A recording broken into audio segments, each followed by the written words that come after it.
Hi, everybody. Welcome to another edition of Psychology from My Kitchen. I'm Mrs. Sarah Ryan, and this is our last episode dealing with sensation and perception. We've been talking all about our different sensory systems, and we talked about how we commonly organize information and our most important perception, which is the perception of depth.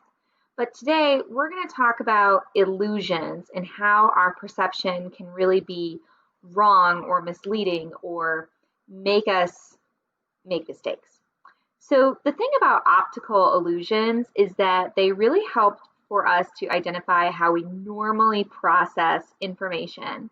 Like this street artist right here who's created a chalk drawing where it appears like he could fall over into some world underneath the sidewalk. That how we perceive is actually why we might fall for an optical illusion. That even though people will recognize that this is chalk and that there's no problem with walking on it, most people will avoid walking on this, not out of courtesy and respect for damaging the artist's work, but because in their initial instinct is to think that it is real and that they don't want to fall into this world. So, my slide's not progressing. There we go. So in psychology, we look at two elements known as bottom-up processing and top-down processing. These are ways for us to identify how we're normally going to organize and interpret that information. And that bottom-up processing is saying how my brain is going to integrate all of that sensory information. It's going to take the things that came from the sensory receptors and organize them that way. Whereas top-down processing is where we're going to construct a perception based off of prior experiences or prior expectations. And so this is like the example of someone saying that they don't like a particular food when they've actually never had it before. Oh, I don't like this. I don't like it. Well, you've never had it. You've never tried it. But it's because of my expectations and my previous experiences, maybe with something that's similar, that is now, me saying, oh no, I don't like this. And so it's actually very rare for us to do just bottom up processing, especially as we age. Young children do bottom up processing all the time when they eat things or smell things or see things that they've never ever experienced before, and it's just their sensory information, that is their experience of the world. But as we get older and as we have more experiences, we use so much more of that top-down processing. In that, as humans, we do both of these things simultaneously all the time. But it's really because of that top-down processing that we're actually going to maybe make some perceptual mistakes. And those perceptual mistakes go back to our expectations and our prior experiences.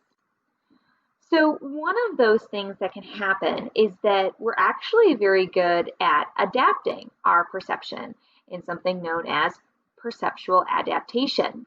Many of you might actually recognize what this girl is doing here, and she's wearing the quote-unquote drunk goggles.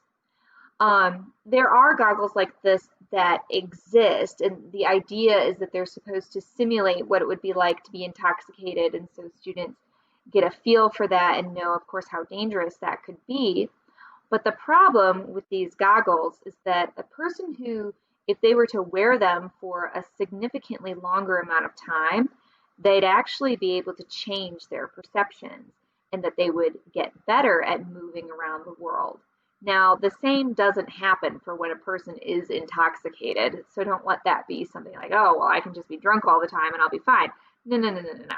This is just saying about perception. So like these goggles work by distorting your perception by several degrees, that if you wore them, you'd actually be able to adapt that and adapt your behavior to a couple of degrees. Now, another way that we use our prior expectations is for something called perceptual set. And this is called the rat man illusion. The rat man illusion works like this. If I ask you, what's this image? What's this image? This image, this image, this image. Most people would respond saying, this is a face, this is a face, this is a face, this is a face, this is a face. But then we look at my bottom pictures. This is a rooster, this is a bunny, this is a dog, this is a cat, this is a mouse, a rat. Oh, but what are we suddenly noticing about my two images here at the end? They're virtually identical. This is the rat man illusion. That here I have an image that is somewhat ambiguous and could be interpreted in different ways. But when participants see a series of faces and then the rat man, they're much more likely going to see the man because that's what they were expecting. They were expecting to see another face. Whereas participants who see a bunch of animals and then they see the rat man, they'll more likely just to describe this as a rat or as a mouse, another animal. Because my mental predisposition is going to be to interpret ambiguous stimuli, stimuli that I'm not 100% sure what it is, based off of environmental factors, based off of the context in which I am perceiving this information. Something else that can happen is the role of attention. That when it comes to what our sensory experiences are and what it is that we perceive, there's a whole lot that actually needs to be said for just paying attention to what's going on around us. As human beings, we're not super good at doing this all the time. And as many of you might think that you are excellent multitaskers, research is telling us time and again that human beings are terrible multitaskers, that wherever our attention is, that's really all that we're capable of experiencing. The idea of diverting your attention into different directions isn't going to do you much good. So one of the ways that we see this is with something called selective attention. Selective attention is telling us how when we are focusing our conscious awareness on a particular stimulus, we're actually very good at putting everything else outside of our mind and only focusing on what it is that we've given our attention to. We don't see things that are around us. We don't hear things that are around us. All we're seeing and hearing is what our attention is focused on. This is something where, like, when somebody immediately says your name, it's able to draw your attention to what's going on, that you can drown out the other things that people are saying when your name has been called. So your attention can be diverted to where it needs to go, but then you're not paying attention to the other things that are happening around you. And of course, this can be really detrimental to us, especially when we talk about things like driving. So distracted driving gets a lot of play when it comes to cell phone usage, and most predominantly the idea of texting and driving. That I'm texting and my attention is on the text and I'm not looking and I'm not focused on the things that are happening around me.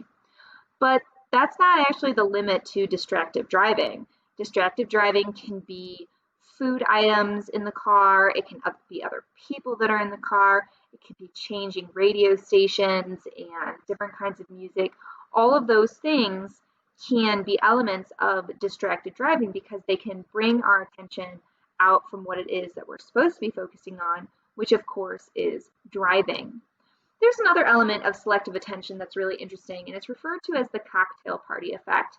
Now, as high school students, you're not going to cocktail parties, but you probably are going to, well, at least you were, COVID, but going to pep rallies, going to football games and basketball games, places where you have a lot of people and it's loud and noisy. If you're capable of carrying on a conversation with the person who's immediately next to you, and you're not hearing all the conversations of all the other people that are around you, you're experiencing something known as the cocktail party effect, where you can selectively pay attention to the conversation that you are engaged in and not to the other things that are going on around you. This goes back to our multitasking, and that as human beings, we're not good at it because we're better at just focusing our attention on one thing, accomplishing that one thing, and then moving on to the next, as opposed to, attempting to have a conversation in person while texting somebody else at the same time. Not cool, and we're not very good at it. Now, here are some ways that our expectations are also going to lead us astray, in that we're sometimes missing things that might be right in front of our face. So one of these is known as inattentional blindness. And inattentional blindness is going to tell us that when our attention is directed elsewhere, there can actually be an object that is immediately in front of me that I literally don't see because I was so focused at paying attention to something else that that thing that was in front of me is not seen whatsoever. There's a really famous video that is shown in many driving schools and things like that. It's called Gorillas in Our Midst. And what you do is there's a series of people that come on the screen and they're passing a basketball back and forth to the various players. And you're asked to count the number of times the ball is passed from the players who are wearing white. Like, okay, here's my task. I'm focused on it. How many times did they pass the ball? Count 1, 2, 3, 4. It's something like 12 or 13. Oh, yes, I got the correct answer. Awesome. But then there's a surprise that actually walked across the screen right in front of you that you might not have seen at all, unless you were expecting it. So I'm not going to tell you what the surprise is right now. You can go look it up on your own if you want. But that's inattentional blindness, something that's literally in front of your face, you don't see, because you focused your attention on something else. Now, the same thing can actually be said for what's known as change blindness. Change blindness is where you fail to notice that a change has occurred in your visual sense. So there's actually lots of videos out there of people experiencing change blindness. I actually know really enterprising teachers who, when they're teaching this topic in class, they walk out of the room during the lesson and then they come back in wearing different articles of clothing and things like that. And students generally don't notice. They don't notice that these minor changes really are happening immediately in front of them, that they don't see it occurring, that is change blindness. And the same thing can happen with sounds, with change deafness, and that I don't notice that something in my hearing sense has immediately changed. So all these are ways that sometimes that top-down processing, my expectations, my prior experiences, sometimes get in the way of how I truly perceive what's going on around me. So thank you very much for joining me today. Until next time, have a good one.